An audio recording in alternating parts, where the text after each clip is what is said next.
안녕하십니까. 반갑습니다. 저는 기사포스트에서 정보처리 기사와 산업기사 그리고 기능사 강의를 담당하고 있는 강사 권우석입니다. 지난 20년 동안 수십만 명의 수강생의 합격을 도왔고요. 이번에도 여러분들 한 분 한 분 모두 최소의 노력으로 한 번에 합격할 수 있도록 최선을 다해서 연구하고요. 강의하도록 하겠습니다. 여러분들이 제 강의를 들으시는 이유는 한 가지라고 생각을 합니다. 강의 듣고 이제 합격하는 것은 뭐 당연한 거고요. 중요한 것은 2주라는 짧은 시간을 투자를 해서 한 번에 자격증을 취득하는 것이 중요하다고 생각을 합니다. 그래서 이번 시간에는 필기시험에 대한 소개 그리고 2주 합격법에 대해서 설명을 드리려고 합니다. 컴퓨터 자격증은 이해가 어려운 영문으로 된 용어와 개념들이 많습니다. 따라서 비전공하신 분들은 막연한 두려움이 다 있으실 거예요. 자, 그래서 학습을 시작하기가 좀 쉽지가 않은데 너무 걱정하지 마십시오. 이런 고민을 해결해 드리고요. 컴퓨터를 전혀 모르는 비전공자도 한 번에 합격할 수 있도록 제가 책임지고 강의를 하도록 하겠습니다. 이번 합격 전략 강의를 잘 들으시고요. 2주만 한번 노력을 해 보십시오. 누구나 정보처리 기능사 자격증을 취득할 수 있도록 쉽고 자세하게 설명해 드리겠습니다. 지금부터 정보처리 기능사 시험 소개 및 2주 합격법에 대해서 강의를 시작하도록 하겠습니다. 이번 시간 목차 말씀을 드리겠습니다. 첫 번째는 컴퓨터에 대해서 말씀을 드릴 텐데 컴퓨터의 정의, 기능 이런 간단한 내용을 설명드리는 게 아니고요. 컴퓨터에 대해 설명을 드리면서 앞으로 우리가 배워야 될 4개의 필기 과목을 같이 설명을 드릴게요. 4개의 필기 과목을 왜 학습을 해야 되는지 컴퓨터에 대한 정의와 기능에 대해 설명을 드리면서 함께 연결해서 설명을 드리도록 하겠습니다. 그러면은 앞으로 여러분들이 학습해야 될 내용들 큰 숲을 그리실 수가 있습니다. 두 번째는 기출문제 경향 분석을 하도록 하겠습니다. 모든 문제가 중요도가 동일한 것은 아니죠. 중요도가 높은 문제가 있고 그렇지 않은 문제가 있습니다. 이런 분석 결과를 가지고 좀 더 효과적으로 여러분들이 학습할 수 있도록 도와드리도록 하겠습니다. 그리고 시험 안내 말씀을 드리도록 하고 세 번째는 수업 진행 계획 어떻게 진행할 것인지 말씀을 드리고요. 마지막으로 2주 합격 전략에 대해서 설명드리고 마치도록 하겠습니다. 먼저 컴퓨터가 무엇인지 한번 설명 한번 드려보도록 하겠습니다. 시험에 출제되는 내용은 아니고요. 필기를 하실 필요는 없습니다. 여러분들과 같이 한번 생각을 해보자는 얘기입니다. 컴퓨터란 것은 도구, 툴이 되는 겁니다. 신속하고 정확한 의사결정을 도와주는 도구, 툴을 컴퓨터라고 얘기를 하고요. 조금 어렵게 설명을 드리면은 데이터를 처리를 해서 인포메이션, 정보를 만들 수 있는 그런 도구가 되는 거예요. 정보로 만들어줘야만 의사결정을 할 수가 있는 겁니다. 예를 들어서 날씨 정보를 한번 생각을 해보도록 하죠. 어제까지의 날씨는요, 데이터가 되는 거예요. 어제까지의 날씨 데이터를 가지고 이것을 처리를 하게 되면은 오늘 날씨, 내일 날씨, 앞으로의 날씨를 우리는 정보로 만들 수가 있습니다. 그 정보를 가지고 의사결정을 할 수가 있는 거예요. 그래서 날씨 정보를 보니까 자, 오늘의 미세먼지 농도는 어떻게 되고 기온은 어떻게 된다, 비가 온다, 비가 오지 않는다, 그런 정보를 우리가 알게 되는 것이죠. 그 정보를 통해서 우산을 가지고 출근을 해야 되는 것인지, 옷은 어떻게 입어야 되는 것인지, 자외선에 따라서 선글라스를 낄 수도 있고, 그런 것들을 우리가 결정을 할 수가 있는 거잖아요. 그죠? 그런 것들을 도와주는 것이 컴퓨터가 하는 역할이 되는 겁니다. 또 다른 예시를 가지고 한번 설명 한번 드려보도록 하겠습니다. 학교의 교장 선생님이 성적 우수자에게 상장을 수여를 하고 싶어요. 상장을 수여한다는 것은 의사결정을 한다는 것을 의미를 하는 겁니다. 그러면 의사결정을 하기 위해서 무엇이 필요하겠습니까?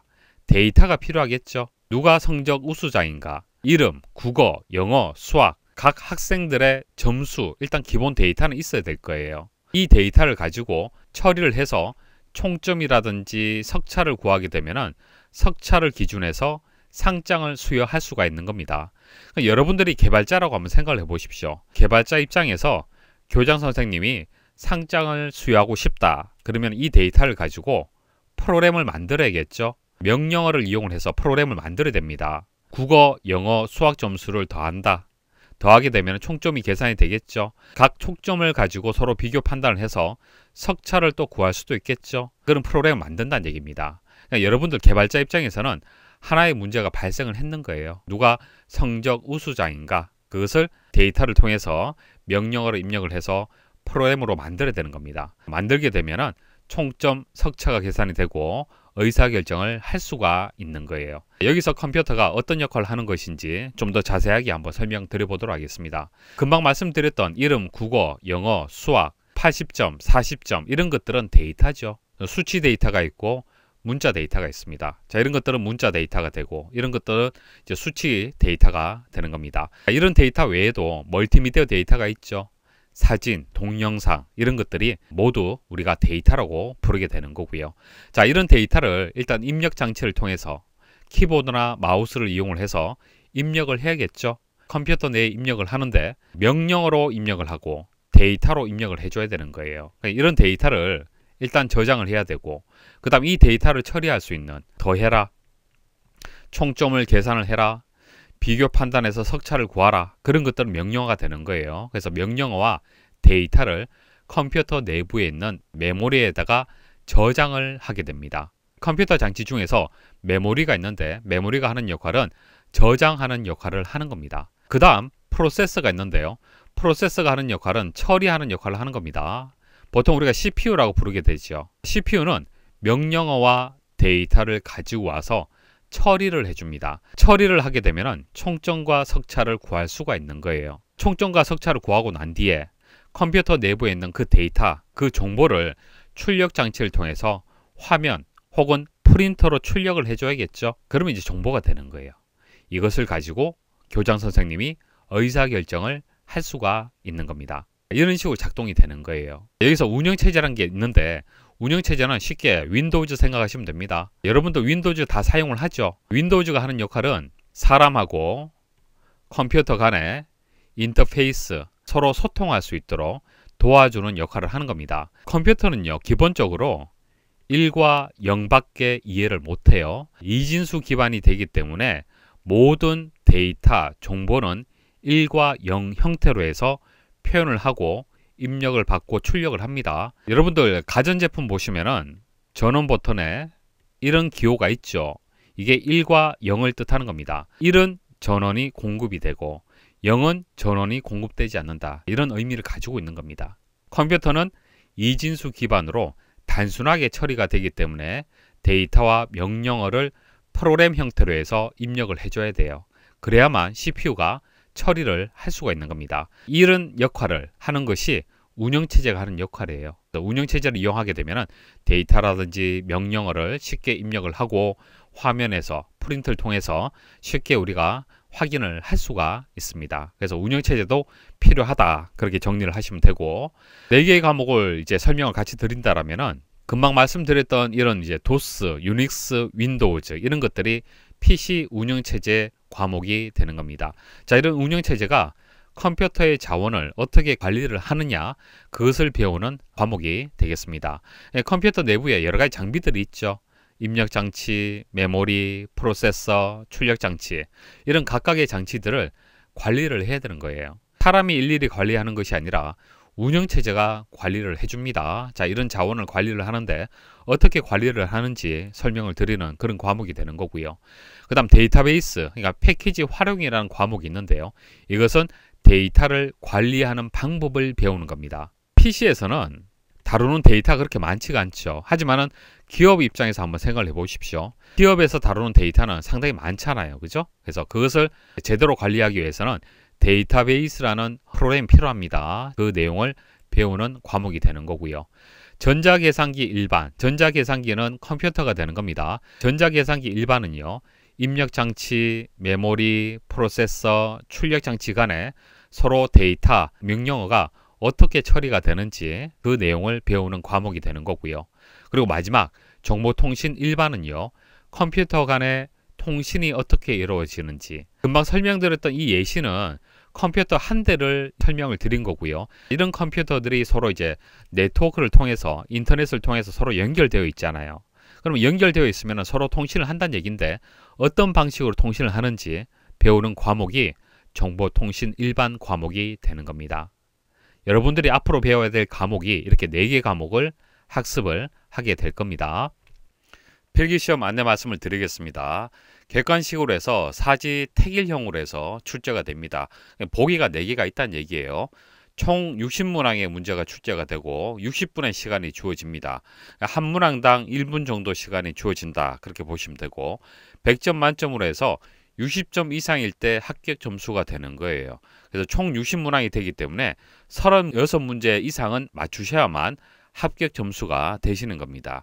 과목별로 해서 출제 비율을 분석을 하면요, PC 운영체제하고 전자계산기 일반은 약 20문제가 출제가 되고요, 패키지 활용하고 정보통신 일반은 약 10문제씩 출제가 되고 있습니다. 기출문제 출제 경향 분석을 말씀을 드리겠습니다. 이 내용은 과목을 시작을 할 때 제일 첫 페이지에서 설명을 드리고 있습니다. 그때 자세히 설명을 드리기 때문에 이번 시간에는 간단하게 살펴보고 지나가도록 하겠습니다. 먼저 PC 운영체제 과목에서는 총 20문항의 문제가 출제가 되고 있고요. 범위를 크게 나누자라면은 운영체제 종류와 관련된 내용이 66% 출제가 되고요. 운영체제 개념과 관련된 내용이 34%가 출제가 됩니다. 그리고 윈도우즈가 중요하고요. 운영체제 일반과 관련된 내용들, 그러니까 운영체제 개념과 관련된 내용들이 많이 출제가 되고 있어요. 자, 이렇게 중요도를 표시를 해드리는 이유가 시험장 가서 복습하실 때 짧은 시간에 많은 문제를 보셔야 되잖아요. 그죠? 그럴 경우에 활용을 하시면 도움이 되실 겁니다. 패키지 활용은 10문제가 출제가 되고요. 데이터베이스가 67%, 데이터베이스 관리하는 프로그램과 관련된 것이 33%가 출제가 됩니다. 그래서 데이터베이스와 관련된 이론적인 내용들이 상당히 중요하다, 그렇게 말씀을 드릴 수 있습니다. 전자계산기 일반은 20문항이 출제가 되고요. 컴퓨터 일반과 관련된 내용이 40%, CPU, 연산, 기억장치, 그러니까 컴퓨터 내에 아주 중요한 자원들이 되겠습니다. 이와 관련된 내용들이 60%가 출제가 되고 있습니다. 논리회로가 많이 출제가 되고 있고요. 제어, 명령어 관련된 내용들도 많이 출제가 되고 있습니다. 정보통신 일반은 10문제가 출제가 됩니다. 정보통신 기본적인 내용들 8%, 정보 전송 방법에 대해서 84% 많이 출제가 되고 있죠. 멀티미디어 관련된 내용들은 그렇게 많이 출제가 되지 않습니다. 정보 전송 방법 중에서 정보 전송 회선과 관련된 내용들, 그리고 전송과 관련된 내용들이 주로 많이 출제가 되고 있습니다. 수업 진행 계획 말씀을 드리도록 할게요. 첫 번째 과목은 PC 운영체제 과목이 되겠습니다. 첫 번째 과목에서 PC 운영체제를 먼저 말씀드리는 이유가 여러분들이 컴퓨터에 대한 지식이 전혀 없다 하더라도 윈도우즈는 매일 사용을 하고 있잖아요. 그죠? 윈도우즈를 매일 사용을 하고 있기 때문에 윈도우즈를 설명을 드리면은 여러분들이 이해하기 쉬워요. 그래서 윈도우즈를 설명을 드리면서 컴퓨터에 대해서 좀 더 친숙할 수 있도록 그런 시간을 갖도록 하겠습니다. 다른 출판사나 다른 강의 보시면은 전자계산기 일반을 첫 번째 과목으로 선택하는 경우가 많은데, 전자계산기 일반을 첫 번째 내용으로 해서 학습을 하게 되면은 암기할 내용들이 많습니다. 뭐 컴퓨터의 역사라든지 기능, 특징 뭐 이런 것들은 이해를 못하면은 암기를 해야 돼요. 그래서 첫 번째 내용부터 해서 암기를 하게 되면은 여러분들이 좀 학습하기가 힘듭니다. 그래서 저는 PC 운영체제를 먼저 설명을 드릴 겁니다. 그래서 윈도우즈의 재밌는 기능들을 함께 배워보도록 하겠습니다. 그래서 기본 사용법부터 해서 컴퓨터를 관리할 수 있는 파워 유저로 갈 수 있는 그 내용들까지 설명을 드리도록 하고요. 그리고 난 뒤에 컴퓨터가 어느 정도 이해가 되고 난 뒤에 전자계산기 일반을 설명을 드릴 겁니다. 컴퓨터의 기초적인 내용들, 하드웨어 장치들, 명령어, 연산 이런 내용들 설명을 드리면은 첫 번째 과목 PC 운영체제를 여러분들이 충분히 학습을 했기 때문에 쉽게 이해가 되실 거예요. 이해가 된다는 얘기는 암기할 내용이 그만큼 줄어든다라고 보시면 됩니다. 그리고 세 번째는 패키지 활용을 말씀을 드릴게요. 데이터 어떻게 관리하는지 설명을 드리도록 하겠습니다. 그리고 마지막에는 여러 컴퓨터를 연결을 했을 때, 이렇게 연결을 했을 때 서로 데이터를 주고받을 수 있는 그런 내용들 설명을 드리도록 하겠습니다. 그래서 정보통신 일반에 대해서 말씀을 드리도록 할게요. 통신 기초적인 내용들, 인터넷 서비스 관련된 내용들, 그리고 장비, 인터넷 주소, 통신망, 멀티미디어 이런 내용들 말씀을 드리도록 하겠습니다. 그래서 여기까지는 컴퓨터 한 대에 대한 내용이 될 거고요. 여러 대의 컴퓨터에 대해서 함께 공부하는 내용은 정보통신 일반이 되겠습니다. 자, 그리고 교재나 강의 내용은 이해 위주 개념 설명이 다 포함이 되어 있습니다. 다양한 예시라든지 그림을 이용을 해서 쉽게 설명을 드릴 수 있도록 하고요. 강의를 진행하다 보면 용어들이 나오죠. 용어를 이해를 못해서 이 전체 내용을 또 이해를 못하면 안 되잖아요. 그죠? 그래서 컴퓨터 기초 용어를 잘 정리를 해서 쉽게 강의를 따라오실 수 있도록 그렇게 진행을 하도록 하겠습니다. 그러니까 용어에서 막히기 때문에 컴퓨터가 어렵다고 느끼는 거예요, 여러분들이. 자, 그리고 출제 빈도, 자, 중요 내용을 체크를 해드리겠습니다. 자, 별표가 1개인 경우가 있고 5개인 경우가 있어요. 어떤 게 중요하겠습니까? 5개가 중요하겠죠. 시험장 가서 좀 빠르게 내용을 정리를 할 때는 별표가 많은 출제 빈도가 높은 내용 위주로 해서 빠르게 정리하게 되면 합격 점수가 나올 겁니다. 자, 그리고 이론 설명이 끝나면은, 그러니까 강의는 이론 설명 드리고 그 다음 기출문제 풀이하는 순서대로 진행이 됩니다. 이론 설명 드렸을 때는 이해가 되지만 실제 문제가 풀리는지 체크를 하셔야겠죠. 기출문제를 통해서 문제를 풀이하고 그리고 응용할 수 있는 능력을 키워드리도록 하겠습니다. 마지막으로 기사퍼스트만의 합격 전략에 대해서 말씀을 드리도록 할게요. 인강학습 계획표를 제공을 해드리겠습니다. 2주 만에 필기를 합격을 해야 되는 거예요. 자, 2주 만에 합격을 해야 되는데 자기 주도적으로 스스로 이제 학습을 하면 가장 좋겠지만은 쉽지가 않잖아요. 여러분들이 바쁘잖아요. 다른 일도 하면서 자격증을 준비를 하기 때문에 스스로 계획을 세워서 준비하기는 쉽지가 않을 겁니다. 1일차에는 무엇을 공부를 해야 되고 2일차에는 어떤 강의를 들어야 되고 3일차에는 어떤 강의를 듣고 어떤 점은 주의를 해야 된다. 자, 이런 표를 제공을 해드릴게요. 그래서 출력을 해서 모니터 옆에 붙여두시고 체크하시면서 강의를 들으시면 계획대로 합격을 할 수가 있을 겁니다.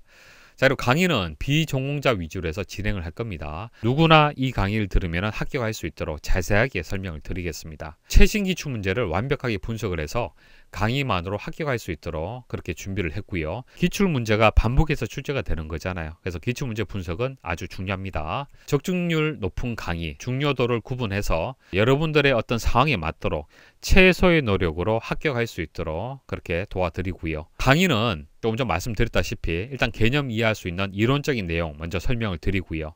그 다음 기출풀이 진행을 합니다.